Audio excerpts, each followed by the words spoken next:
السلام علیکم ورحمۃ اللہ وبرکاتہ۔ بسم اللہ الرحمن الرحیم۔ اسلامی حکمرانوں میں ایک بہت بڑا نام خلیفہ ہارون الرشید رحمہ اللہ تعالی، ایک بہت بڑے بادشاہ تھے۔ اللہ تعالیٰ نے ان کو بہت بڑی حکومت دی اور یہ فرمایا کرتے تھے، بادلوں سے کہا کرتے کہ تم جہاں مرضی جا کے برسو، تمہارے جو خزانے ہیں، تمہاری بارش سے جو نفع نکلیں گے زمین سے، وہ سارے کے سارے میرے پاس ہی آ کے جمع ہوں گے۔ یعنی اتنی بڑی اللہ نے ان کو حکومت دی۔ اور یہ حضور علیہ الصلوۃ والسلام کے چچا حضرت عباس رضی اللہ تعالی عنہ کی اولاد میں سے تھے۔ تو ان کے زمانے کا ایک واقعہ آتا ہے بڑا زبردست قسم کا۔ تو ان کے زمانے کے اندر ایک آدمی کی شہرت ہو گئی۔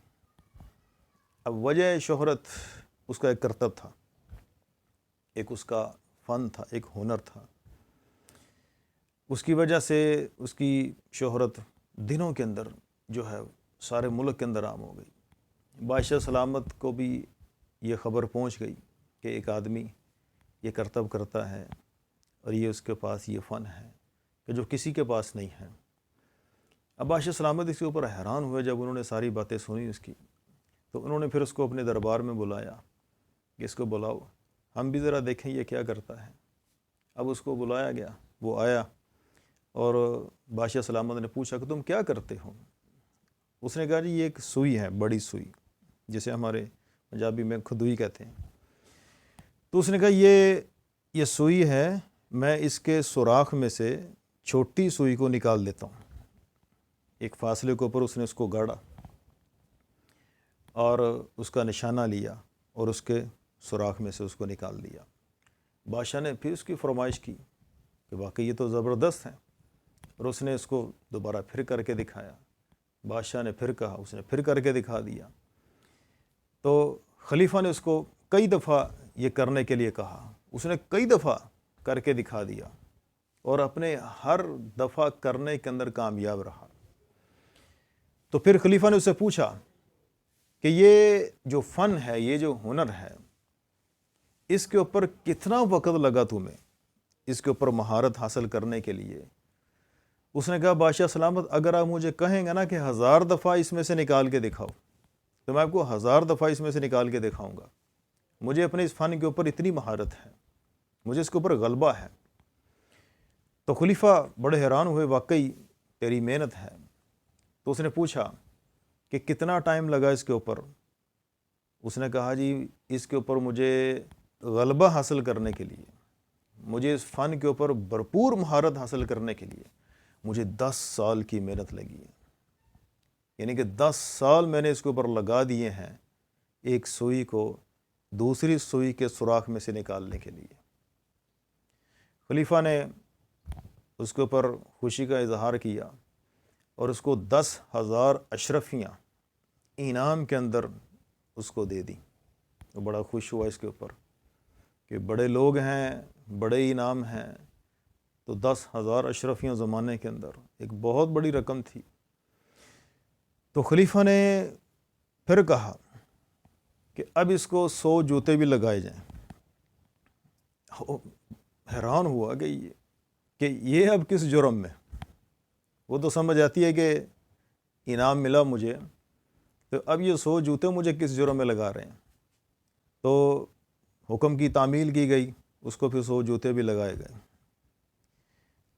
تو اس نے پھر پوچھا کہ بادشاہ سلامت آپ بڑے لوگ ہیں، آپ کے انعام بھی بڑے ہیں اور آپ کی سزائیں بھی سمجھ سے باہر ہیں، 10 جوتے کیوں مارے گئے؟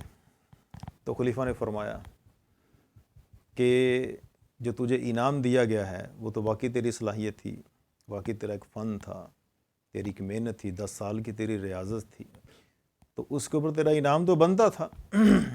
اور وہ جو میں نے 100 جوتے تمہیں لگوائے ہیں وہ اس وجہ سے لگوائے ہیں کہ تو نے 10 سال ایک بیکار کام کے اوپر خرچ کر دی ہے۔ اللہ تعالیٰ نے تمہیں اس لیے دنیا کے اندر بھیجا تھا کہ اپنی صلاحیتوں کو بیکار کاموں میں لگا دو۔ کیا تم سے اللہ نے یہ پوچھنا تھا؟ اللہ کے ہاں یہ معیار کامیابی ہے کہ جس کے اوپر تم نے اپنے زندگی کے 10 سال خرچ کر دیے. ایک عرصہ ہوتا ہے 10 سال. تمہاری اس نااہلی کی وجہ سے، تمہارے وقت کو ضائع کرنے کی وجہ سے میں نے تمہیں 100 جوتے لگائے ہیں کہ تمہیں اللہ کی نعمت کی قدر ہو. یہ صلاحیتیں اللہ کی نعمتیں ہیں. یہ بات کرنا بھی ایک صلاحیت ہے، یہ مال بھی ایک صلاحیت ہے، یہ طاقت بھی ایک صلاحیت ہے، سوچنا سمجھنا بھی ایک صلاحیت ہے. ہاں، یہ ساری کی ساری صلاحیتیں ہیں یہ. اور اس کے علاوہ بہت ساری صلاحیتیں جو اللہ تعالیٰ نے انسانوں کو دی ہیں، لیکن ان کو خرچ کرنے کا جو راستہ ہے، ان کو خرچ کرنے کی جو جگہ ہے، وہ ہماری غلط ہوتی ہے. ظلم کسے کہتے ہیں؟ ظلم کی تعریف میں یہ آتا ہے کہ ظلم اس چیز کو کہتے ہیں کہ بے محل بے موقع کسی چیز کا استعمال کرنا، اس کا نام ظلم ہوتا ہے. تو آج ہم سارے کے سارے ظالم ہیں، آج ہم سارے کے سارے مجرم ہیں. ہماری صلاحیتیں کہاں لگ رہی ہیں؟ ٹک ٹاک بنانے کے اندر. اللہ نے صلاحیت دی ہے ہمیں، لیکن کہاں خرچ کر رہے ہیں ہم؟ فضول کاموں کے اندر. مرتے ہی ہمیں اس کا وبال پھر بھگتنا پڑے گا. دنیا کے اندر 4 دن مزے کر لیے، 4 دن موج مستیاں کر لیں، 4 دن کی شہرت کے مزے لے لیے، 4 دن واہ واہ لوگوں کی سن لی، اور مرتے پھر کیا ہوگا؟ مرتے ہی ہمارے اوپر یہی ہماری واہ واہ، یہی ہمارا مال کمانا غلط طریقوں کے ساتھ، یہ ہمارے لیے وبال جہان بن جائے گا. یہ ہمارے لیے آخرت کی ناکامی کا ذریعہ بن جائے گا. یہ اللہ کے سامنے ہمیں کالے منہ کے ساتھ کھڑا کرے گا. ہاں، اللہ تعالیٰ فرماتے ہیں وجوہ یوم عظیم مسفرہ، قیامت میں بعض چہرے چمکتے ہوں گے، سرسبز اور شاداب ہوں گے، چمکتے چہرے ہوں گے. ہاں، ان کے چہروں سے ان کی خوشیاں نظر آئیں گی. ان کی شکلیں دیکھ کے پتہ چلے گا کہ یہ کامیاب لوگ ہیں. ابھی نامہ اعمال آؤٹ نہیں کیا گیا، ابھی رزلٹ ہاتھوں میں نہیں دیا گیا. اس سے پہلے زندگی کی جو محنت ہوگی، ہاں، اس کے اوپر امید ہوگی کہ انشاءاللہ میں کامیاب ہوں گا، کہ میری محنت کا رخ ٹھیک تھا، میں نے اپنی صلاحیت کو صحیح راستے کے اوپر لگایا. اور بعض چہرے کیسے ہوں گے؟ اللہ تعالیٰ فرماتے ہیں کہ بعض چہرے ایسے ہوں گے وَوَجُوهٌ يَوْمَئِذٍ عَلَيْهَا غَبَرَةٌ، ان کے اوپر گرد چھائی ہوگی، ان کے اوپر ناکامیاں ان کے چہروں سے نظر آئیں گی، عیاں ہوں گی ان کے چہروں پر ان کی ناکامیاں.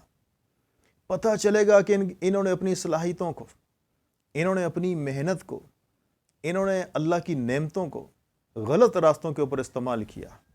اب ان کی شکلوں سے نظر آ رہا ہے یہ ناکام لوگ ہیں. ابھی نامہ اعمال نہیں دیے گئے، ابھی رزلٹ کارڈ ان کے ہاتھوں میں نہیں دیا گیا، لیکن اس سے پہلے ان کو پتہ چل جائے گا کہ ہماری دنیا کی محنت یہ غلط تھی. ہم غلط لگا کے آ گئے اپنی طاقت کو، ہم غلط لگا کے آ گئے اپنے جان اور مال کو. اب یہ ایک منظر اللہ کھینچ رہے ہیں قیامت کا کہ یہ ذلت اور رسوائی اور یہ عزت اور یہ عظمت، یہ واضح فرق نظر آئے گا اس میں سے. ایک جگہ اللہ فرماتے ہیں یوم تبیض الوجوہ وتسود الوجوہ، کہ بعض چہرے سفید چمکدار ہوں گے اور بعض چہرے سیاہ اور کالے ہوں گے. اپنی صلاحیتوں کو صحیح راستے کے اوپر لگائیں، اور صحیح راستہ وہ قرآن ہے، اور صحیح راستہ وہ اللہ کے نبی کی سنت ہے، صحیح راستہ وہ دین ہے. اور لوگوں کی صلاحیتوں کو صحیح راستے پر لانے کی محنت کریں. اللہ رب العزت ہم سب کو صحیح دین کی سمجھ عطا فرمائے، وہ دین جو اللہ کے ہم مطلوب ہے، وہ دین کہ جو آپ علیہ الصلوۃ والسلام لے کر آئے. السلام علیکم ورحمۃ اللہ وبرکاتہ.